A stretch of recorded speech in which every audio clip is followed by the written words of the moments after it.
कि इसकी कितनी अनदेखी हुई है, लेकिन अनदेखी संस्था की भी हुई है और अनदेखी कर्मचारियों की भी हो रही है, जिसको बर्दाश्त नहीं किया जा सकता। आपकी आवाज को, कर्मचारियों की आवाज को नहीं दबाया जा सकता। आपकी जायज मांगों से आपको वंचित नहीं रखा जा सकता। ये आपने जो 3-4 मांगे करी, इनमें से कुछ मांगों को मैंने दिशा की मीटिंग में भी उठाया था।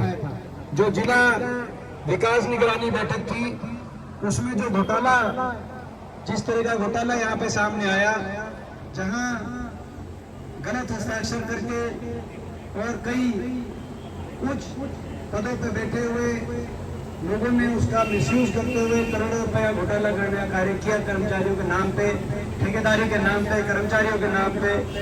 वो बात मैंने उठाई थी और मैंने कहा इसमें जांच उस दिन भी उठाई दिशा की बैठक में। और ये जो आज ये बाकी जो आपकी मांगे कि HKRM पॉलिसी के तहत सभी कर्मचारियों को पोर्टल पर चढ़ाया जाए, जॉब सिक्योरिटी पत्र जारी किया जाए। मैं सरकार को याद दिला दूं कि जब कांग्रेस पार्टी ने कहा कि HKRM के कर्मचारियों को हम पक्का करेंगे, मगर आगे और जो भर्तियां होंगी आने वाले समय में, उनको कच्ची ना करके हम पक्की भर्तियां करेंगे, ताकि शुरू से ही पक्की हो।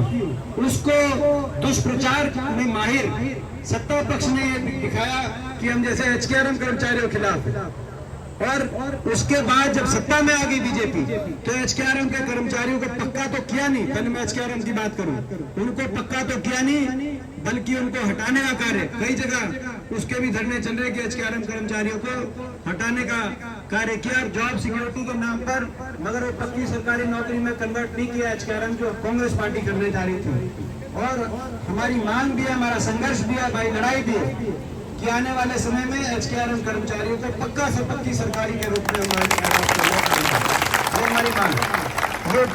मगर दुष्प्रचार में माहिर लोग हैं, कहा इन्होंने कुछ, वो भी नहीं किया। और यहाँ तो हमारे कर्मचारियों को HKRM के रोल्स में भी डालने का काम नहीं किया। तो इस बात को HKRM में ऑब्जर्व किया जाए, पोर्टल पे चढ़ाया जाए, जॉब सिक्योरिटी दिलाई जाए। इस बात को विधानसभा में भी उठाएंगे और लोकसभा में भी उठाएंगे। आपकी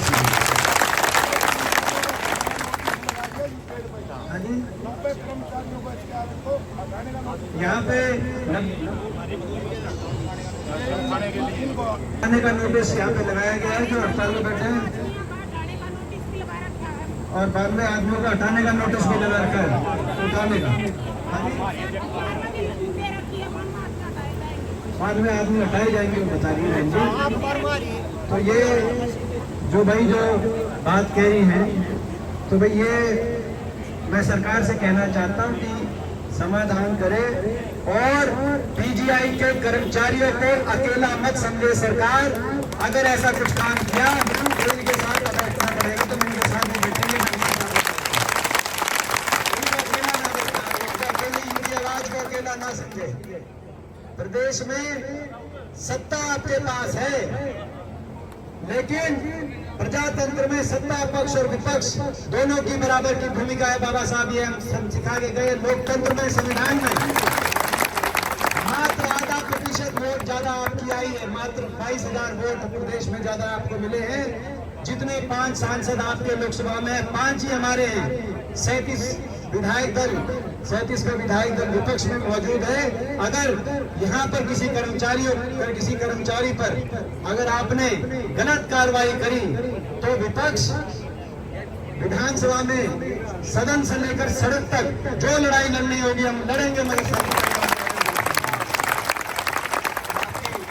दूसरी जो मांग है कि प्रशासन और ठेकेदार द्वारा जो 22 से 24 तक सैलरी में कोई बढ़ोतरी नहीं करी गई, और एरियर की जो ये बात सोमवीर जी कह रहे थे, तो एरियर को तुरंत वहां से एरियर दिया जाए। उसके साथ साथ मांगों को लेकर जो 2025 से अब से हटाए गए उनको ड्यूटी पर लगाया जाए। और ये जो डेट ऑफ ज्वाइनिंग के आधार पर एचकेआरएम पोर्टल को अपलोड किया जाए। 5वीं मांग आपकी है कि पीजीआई के भ्रष्ट कर्मचारियों अधिकारियों द्वारा मिली भगत करके करोड़ों के घोटाले के दोषियों के खिलाफ एफआईआर दर्ज कराई जाए। इसमें 5वीं मांग मैंने दिशा में भी उठाया था कि इसमें जांच होनी चाहिए। हालांकि हमें इस सरकार से जांच की उम्मीद थोड़ी कम है। इनका ट्रैक रिकॉर्ड 11 साल का, ये घोटाले करते हैं और फिर जो है भूल जाते हैं, तो इनकी जांच की उम्मीद कम है हमें। लेकिन किसी गरीब मजदूर कर्मचारी की पसीने की के नाम पर अगर कई एसी कमरे में बैठे हुए कर्मचारी, बड़े बड़े अधिकारी उनकी होने वाली कमाई को डकारने का काम कर रहे हैं, तो इससे शर्मनाक घोटाला कोई हो नहीं सकता। आज मैं ये कहना घोटाले की जांच है। भाई देखो, ये प्रजातंत्र है, देश में संविधान है, देश में संविधान है, देश में प्रजातंत्र है।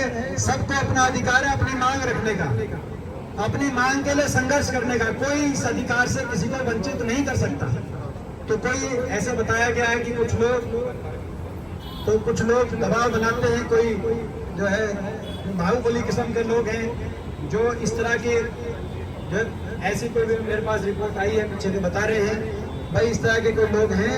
मैं उनको बताना चाहता हूं कि भाई अगर आप ऐसा करेंगे तो आप कानून को अपने हाथ में ले रहे हैं और संविधान की धज्जियां उड़ा रहे हैं। कानून और संविधान की धज्जियां उड़ाने की इजाजत किसी को नहीं दी जाएगी, मैं उनको कहना है। तो ये इन शब्दों के साथ हम ये आपके मांगों का समर्थन करते हुए सरकार से अपील करते हैं तुरंत जल्द से जल्द बातचीत के माध्यम से आपसे बात करके सारी मांगों को मंजूर करते हुए समाधान किया जाए। और विपक्ष के नाते जहां जहां इसको उठाने की जरूरत होगी आपके इस मांग पत्र को लेकर आपसे जो है हम टच में भी रहेंगे। जहां जहां मांगों को उठाने की हमें विधानसभा की होगी, लोकसभा की होगी, आपसे टच में, आपसे संपर्क से रह के आपकी मांगों को उठाते रहेंगे। आज भी हम आए हैं सारे एक साथ इकट्ठे इसलिए आए कि भाई मीडिया के माध्यम से सरकार पे दबाव पड़े। आज भी मैं समझता हूँ कि इस बात को लेकर सरकार पे निसंदेह जाएगा।